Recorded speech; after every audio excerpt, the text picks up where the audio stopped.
ओम शांति 18/8/2023 के ईश्वरीय महावाक्य हैं। आज के साकार मुरली का सार। मीठे बाबा ने कहा, मीठे बच्चे खुशबूदार फूल बनो। श्री कृष्ण है नंबर 1 खुशबूदार फूल, इसलिए सभी को बहुत प्यारा लगता है, सभी नयनों पर रखते हैं। प्रश्न है, लौकिक में स्वीट संबंध कौन सा है और स्वीटेस्ट किसे कहेंगे? उत्तर में बाबा ने कहा, लौकिक में भी स्वीट फादर को ही कहा जाता है। तुम बच्चे भी कहते हो, हमारा अति मोस्ट लवली स्वीट फादर है, हम उसके लवली बच्चे हैं। स्वीटेस्ट फिर टीचर को कहेंगे, क्योंकि टीचर पढ़ाई पढ़ाते हैं, नॉलेज सोर्स ऑफ इनकम है। तुमको भी पहले नॉलेज मिलती है, गृहस्थ व्यवहार में रहते हुए इस नॉलेज को धारण करना और दूसरों को कराना है। गीत है, मरना तेरी गली में। ओम शांति। बच्चों ने गीत सुना, जब कोई मरते हैं तो दूसरे माँ बाप के पास जन्म लेते हैं। आत्मा जब एक शरीर छोड़ती है तो दूसरे माँ बाप के पास में है ना, शरीर दूसरा पहनेगी, घर भी दूसरा रहेगा, माता पिता भी दूसरे है ना, तो बदल जाता है ना सब कुछ। तो बाबा कहते हैं कि जब कोई मरते हैं तो दूसरे माँ बाप के पास जन्म लेते हैं, बाप को बधाई दी जाती है ना। जिसके घर में वारिस आता है तो उसके माता पिता को उसके वारिस आने की बधाई दी जाती है ना। तो अब तुम बच्चे जानते हो, हम आत्माएं अविनाशी हैं।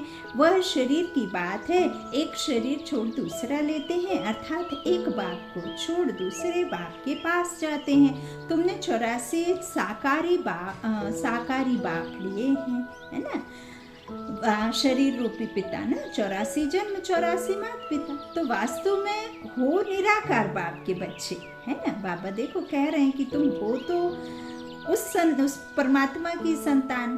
तो तुम आत्माएं रहने वाली भी निर्वाण धाम शांति धाम की हो, जहाँ बाप के साथ सभी निवास करते हैं, उसे आत्माओं की दुनिया कहेंगे। तुम आत्माएं भी वहाँ रहती हो तो बाप भी वहाँ रहते हैं।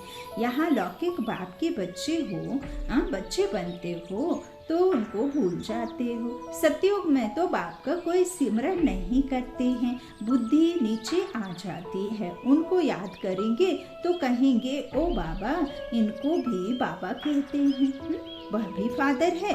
लौकिक बाप को यहाँ देखते हैं, पार लौकिक बाप को बुलाते हैं तो नजर ऊपर जाती है। अभी तुम उस बाबा के बने हो, पारलौकिक बाबा के, है ना।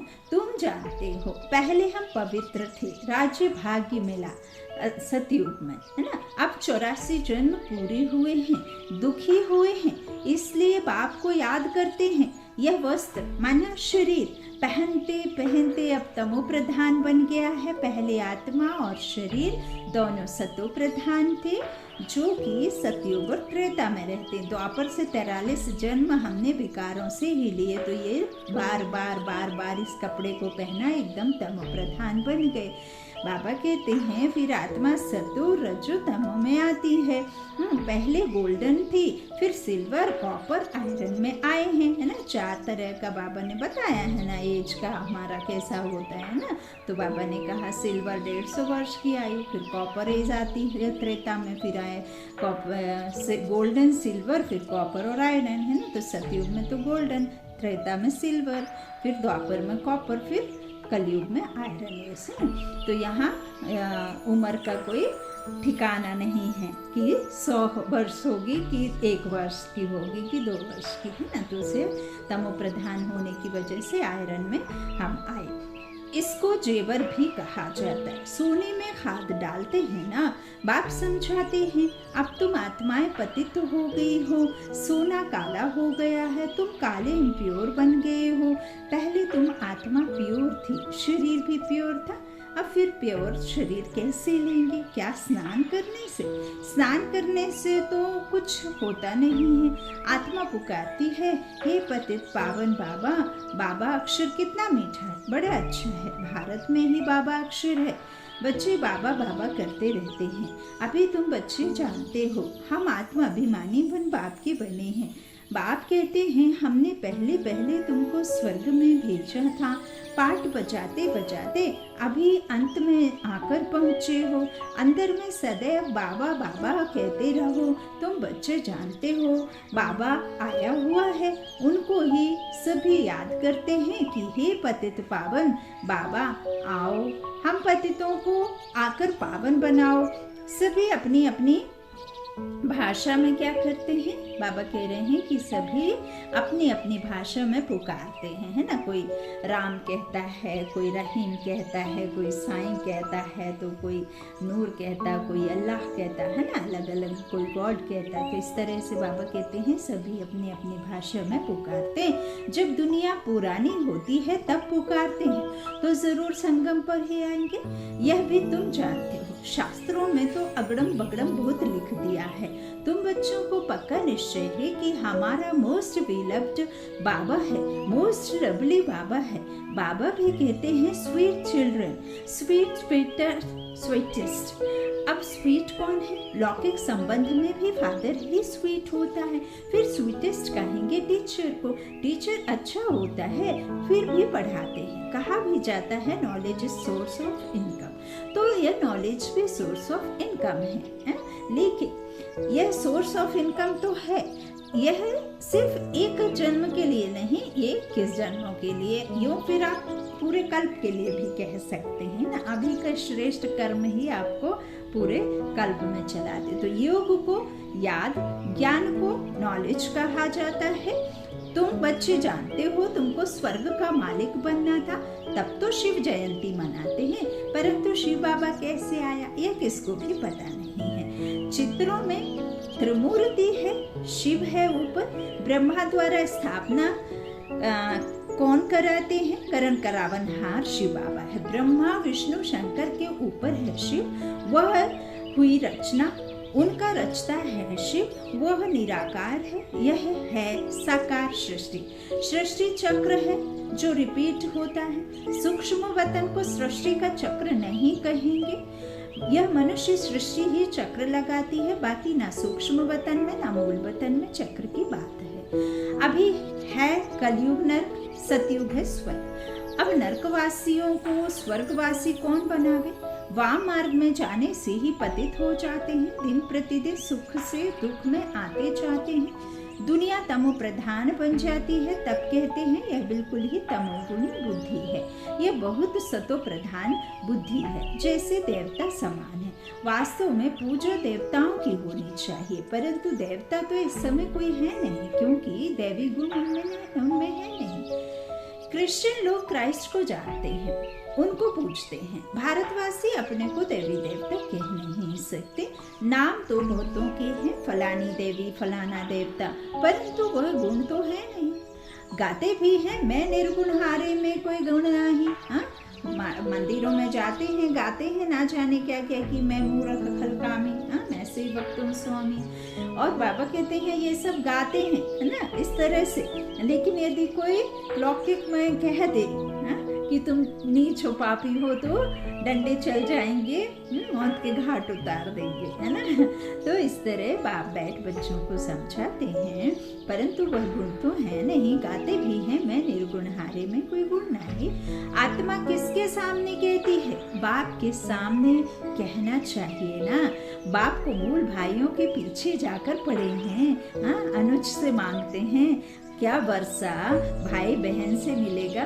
काका चाचा मामा से मिलेगा? नहीं ना, बाप से मिलता है। हाँ मौसी, तो बाबा कहते हैं कि बाप से वर्षा मिलता है, अनुज से नहीं मिलता है। बाबा कहते हैं ब्रह्मा विष्णु शंकर भी ब्रदर्स है ना, उनसे कुछ भी मिलने का नहीं है। ब्रदर्स की पूजा करते रहते, नीचे गिरते जाते हैं। अब तुमको तो फादर से वर्षा मिलता है?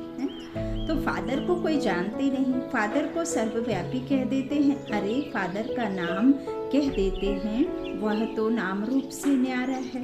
अरे तुम एक और अखंड ज्योति स्वरूप कहते हो, फिर न्यारा कैसे कहते हो? यह भी समझते हैं। लौ मुझी सबको तमो प्रधान बनना ही है।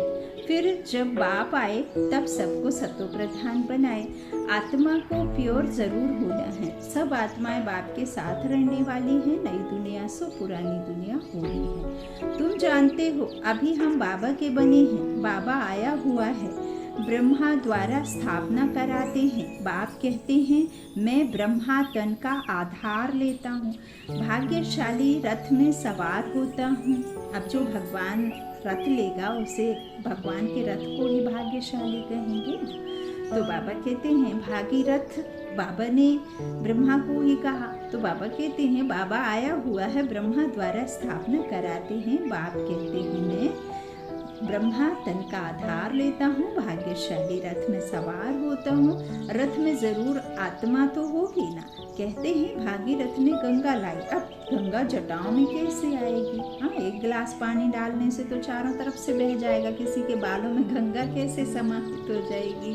तो बाबा कहते हैं यह तो पहाड़ों से निकला मीठा पानी आता है ना, उसे फिर गंगा कह दिया। बाबा कहते पहाड़ों से तो सतयुग में भी पानी गिरता है ना, कलयुग में द्वापर में भी, जहाँ से पानी के सोर्सेस हैं वहाँ से तो पानी आता ही है। लेकिन तन को तो धोते हैं, मन को तो नहीं धोती, विचारों को तो बदली गंगा का जल नहीं करता। तो बाबा कहते हैं कि जटाओं में गंगा कैसे आएगी? या तो पहाड़ों से मीठा पानी आता है, सागर से बादल भरकर फिर बरसते हैं। आजकल साइंस की ताकत से पानी को मीठा बना देते हैं। नेचुरल बादल कितने बरसते, कितना पानी आ जाता है, बाढ़ हो जाती। कहाँ से इतना पानी आता है? बादल ही खींचते हैं, बाकी इंद्र आदि कुछ है नहीं। बाबा कहते हैं ऐसा एक ज्ञान है जिस ज्ञान के बिना सदगति नहीं। अब वो कौन सा ज्ञान है ना, जिसके बिना सदगति नहीं? तो बाबा कहते हैं जो ज्ञान वर्षा आकर मैं करता हूँ, उस ज्ञान के द्वारा जो आत्मा रूपी जमीन बंजर हुई है, जिस पर कालक पुती है, जिसमें कोई किसी तरह के गुण नहीं बचे हैं, उस आत्मा को मैं वॉश करता हूँ। गीता माना ब्रेन वॉश, आपका ब्रेन के वॉश को गीता कहते। तो बाबा आकर के ज्ञान दे करके हमारे मन को बदली करते हैं और दैवी गुण धारण करने की बात कहते हैं। बाबा कहते हैं इस तरह से इसमें कहाँ से इतना पानी आता है ना, तो बादल ही खींचते हैं। बाकी बाबा कह रहे इंद्र आदि कुछ है नहीं। तो यह तो बादल भरकर फिर बरसते हैं। वास्तव में यह है ज्ञान की वर्षा, यह नॉलेज है ना। इनसे क्या होता है? पतित से पावन बनते हैं। गंगा जमुना नदी सतयुग में भी तो होगी है ना, ऐसे तो नहीं वहाँ नहीं होगी, वहाँ भी होगी ही। तो कहते हैं श्री कृष्ण वहाँ खेल पाल आदि करते थे। वास्तव में ऐसी कोई बात है नहीं। वहाँ तो श्री कृष्ण की बहुत संभाल से पालना करते। वो सतो प्रधान बालक अवस्था जो 16 कला संपूर्ण, वो बालक भला कैसे कोई गलत काम कर सके? नहीं कर सकता। तो बाबा कहते वास्तव में ऐसी कोई बात ही नहीं। वहाँ तो श्री कृष्ण की बहुत संभाल से पालना करते हैं। बहुत अच्छा फूल है ना, फूल कितना प्यारा लगता है, फूल से ही सुगंध लेते हैं। कांटे से कब सुगंध लेते हैं क्या? यह है ही कांटों का जंगल। निराकार बाप कहते हैं मैं आकर गार्डन ऑफ फ्लावर बनाता हूँ, इसलिए बाबुलनाथ नाम भी रखते हैं। बाबुल कांटों को फ्लावर बनाते हैं, इसलिए महिमा गाई जाती है। कांटों को फूल बनाने वाला नाथ, बाबुल नाथ। तो बाबा से कितना लव होना चाहिए। लौकिक बाप होते हैं, लौकिक बाप होते भी आत्मा पारलौकिक बाप को याद करती है ना। हमारे घर में माता पिता हों, बच्चे हों, बड़े हों, सभी उधर जा कर के प्रणाम करते, हाथ जोड़ते, मंदिरों में जाते, ऊपर की तरफ इशारा करते, ऊपर वाले को सभी याद करते हैं ना। तो नीचे जो है वो लौकिक है और ऊपर में जो पारलौकिक है उसे हर उम्र का बच्चा, हर दुखी आत्मा, हर कोई इंसान उसे ऊपर हाथ जोड़ करके उसे याद करता है ना कि हमारी बिगड़ी बना दो, हमारे कुछ काम सुधार दो, हमारा ये काम बिगड़ गया इसको ठीक कर दो। तो उन्हीं से करवाते हैं ना, उन्हीं से मांगते हैं, तो उनको ही याद करते। तो बाबा क्या कहते हैं कि लौकिक बाप होते भी आत्मा पार लौकिक बाप को याद करती, क्योंकि दुखी है ना। तो यह भी खेल है। तुम आधा कल्प से याद करते आए हो, वह आते हैं तब तो शिव जयंती मनाते हो। तुम जानते हो अभी हम बेहद के बाप के बच्चे बने हैं, हमारा संबंध उनसे भी है, लौकिक से भी है। बेहद का बाप कहते हैं मुझे याद करने से तुम पावन बन जाएंगे। आत्मा जानती है यह लौकिक बाप है, पारलौकिक बाप है। आत्मा पारलौकिक बाप को ही पुकारती है। आत्मा कहती है, हे भगवान, ओ गॉड फादर। जब फादर घर में बैठा है तो फिर ओ फादर क्यों पुकारते हैं? कब आकर नई दुनिया, बाबा कहते हैं आत्मा उस अविनाशी बाप को याद करती है। वह कब आकर नई दुनिया रचते हैं यह भी तुम अभी समझते हो। जरूर कहेंगे कि कलयुग अंत और सतयुग आदि के संगम पर आएगा। कलयुग की आयु फिर लाखों वर्ष कह देते हैं। मनुष्य भगवान को पाने के लिए कितना भटकते हैं। सबसे जास्ती भक्ति कौन करते हैं? उनको तो पहले मिलना चाहिए ना। बाप ने समझाया है, पहले पहले भक्ति तुम ही शुरू करते हो। तुमको ही पहले ज्ञान मिलना चाहिए। तुम पहले आसुरी गुणों वाले थे, अब तुम दैवी गुणवान देवता बनते हो। इतने ऊंचे स्वर्ग के तुम मालिक बनते हो। वहाँ की हर चीज़ फर्स्ट क्लास होती है। तुम बहुत बड़े आदमी बनते हो। तुम्हारे लिए वहाँ हीरे जवाहरों के महल बनेंगे। जब तक ब्राह्मण ना बने तब तक शिव बाबा से वर्षा मिल ना सके, शूद्र वर्षा ले ना सके।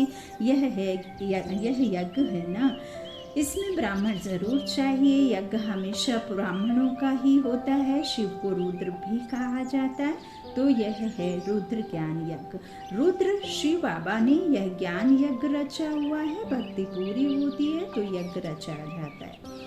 मनुष्य यज्ञ रचते हैं भक्ति मार्ग में। सतयुग में देवताएं कभी यज्ञ आदि नहीं रचते, परंतु यह है राजस्व अश्वमेध अविनाशी रुद्र ज्ञान यज्ञ। इस नाम से शास्त्रों में भी गायन है। भक्ति और ज्ञान आधा आधा है। भक्ति है रात, ज्ञान है दिन। यह बाबा समझाते हैं। सदैव बाबा बाबा करते रहो। बाबा हमको विश्व का मालिक बनाने वाला है। मोस्ट विलव्ड बाबा है। उनसे जास्ती प्यारा दुनिया में कोई हो नहीं सकता। आधा कल्प बाप को याद किया है। अब जानते हो उस बाप के हम बने हैं। बाप कहते हैं गृहस्थ व्यवहार में रहते। बाप को याद करो, सब तो यहाँ रह ना सके। हाँ, उस बाबा के पास रह सकते हो। कहाँ? कौन सा बाबा? उसका नाम शिव बाबा। पास कहाँ रहेंगे? परम धाम में।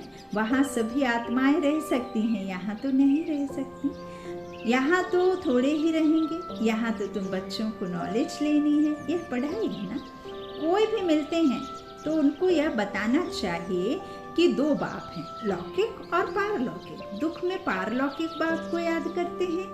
वह बाप अब आया हुआ है। मोस्ट विलव्ड शिव बाबा है। श्री कृष्ण भी सबका मोस्ट विलव्ड है, परंतु शिव बाबा है निराकार और श्री कृष्ण है साकार। श्री कृष्ण को सबका बाप नहीं कहेंगे। वह है विश्व का मालिक। उनको भी बनाने वाला शिव है। दोनों ही प्यारे हैं, परंतु दोनों में जास्ती प्यारा कौन है? कहेंगे शिव। जो बनाएगा उसे प्यारा कहेंगे ना। जो बनेगा वो कैसे प्यारा हो जाएगा? लेकिन वो विश्व का प्यारा है तो वो बनाने वाला उससे भी प्यारा है। तो शिव ही श्री कृष्ण को ऐसा बनाते। बाकी श्री कृष्ण क्या करते हैं? कुछ भी नहीं। तमो प्रधान आत्माओं को बाप ही आकर सतो प्रधान बनाते। तो गायन उनका ही होगा ना। श्री कृष्ण बच्चा है, उनका डांस आदि दिखाते। शिव बाबा क्या क्या डांस करेंगे, है ना। वो तो निराकार है। बाप समझाते हैं तुम सब पार्वतियाँ हो। शिव अमरनाथ तुमको कथा सुना रहे हैं। दूसरी कोई पार्वती है नहीं। अर्जुन भी एक नहीं। तुम सब अर्जुन हो, आत्माएं हो ना। सब सुन रही हैं बाबा से, है ना। तो गोपी बल्लभ का बाबा कहते हैं ना, गोपी बल्लभ का प्यार गोपियों से पूछो, है ना। तो अर्जुन बाबा ने यहाँ सभी को कहा। द्रौपदियाँ भी तुम सब हो, सीताएं भी तुम सब हो। वह दुशासन है जो नगन करते हैं। तब वो पुकारते हैं बाबा हमारी रक्षा करो। बाबा कहते हैं बच्चे नगन कभी नहीं होना। दिखाते हैं ना, जब द्रौपदी को नगन कर रहे थे तो फिर श्री कृष्ण ने उनको 21 चीर दी। अब 21 साड़ी पहनी जाती हैं क्या? हाँ, पहनी जाती हैं क्या? नहीं। 21 जन्म की बात बाबा करते हैं। तो बाबा कहते इस तरह दिखाते तो हैं लेकिन होती हैं क्या? तो यह भी जैसे खेल दिखाते हैं। श्री कृष्ण ऊपर से साड़ियाँ देते जाते हैं। अब 21 साड़ियाँ कैसे पहन सकेंगे? वास्तव में अर्थ यह है, बाप नगन होने से ऐसा बचाते हैं जो तुम 21 जन्म कभी नगन नहीं होते हो, अर्थात वहाँ विकार की कोई बात ही नहीं है ना। अच्छा, मीठे मीठे सिकिलाधे बच्चों प्रति माता पिता बाप दादा का याद प्यार और गुड मॉर्निंग। रूहानी बाप के रूहानी बच्चों को नमस्ते। हम रूहानी बच्चों को रूहानी पिता बाप दादा को याद प्यार और गुड मॉर्निंग। शुक्रिया बाबा, शुक्रिया। धारणा के लिए मुख्य सार है। पहला बाबा ने कहा, अंदर में बाबा बाबा कहते बाबा समान स्वीट बनना, आत्माभिमानी होकर रहना है, पढ़ाई पर पूरा ध्यान देना है। दूसरा, मोस्ट लवली बाप को याद कर पावन जरूर बनना है। याद की अग्नि से विकारों की खाद निकाल सच्चा सोना बनना है। वरदान है, पहाड़ जैसी बात को भी एक बाबा शब्द की स्मृति द्वारा रुई बनाने वाले सहज योगी भाव। सहज योगी बनने के लिए एक शब्द याद रखो, मेरा बाबा। बस कोई भी बात आ जाए, कोई भी मुश्किल आ जाए, हिमालय पहाड़ से भी बड़ी हो, लेकिन बाबा कहा और पहाड़ रुई बन जाएगा। क्यों बन जाएगा? वो जब निराकार परम पिता परमात्मा उच्चते ऊंच सर्वशक्तिमान बाप, जब हम रूहानी आत्मा रूह मन बुद्धि से आप उस बाप को, शक्तिशाली बाप को याद करेंगे तो पहाड़ जैसी मुश्किल भी रुई बन जाएगी। राई भी थोड़ी मजबूत कड़क होती है, रुई नर्म और हल्की होती है, तो कितनी भी बड़ी बात रुई समान हल्की हो जाएगी। दुनिया वाले देखेंगे तो कहेंगे यह कैसे होगा, और आप कहेंगे यह ऐसे होगा। बाबा कहा और बुद्धि में टच होगा कि ऐसे करो तो सहज हो जाएगा, है ना।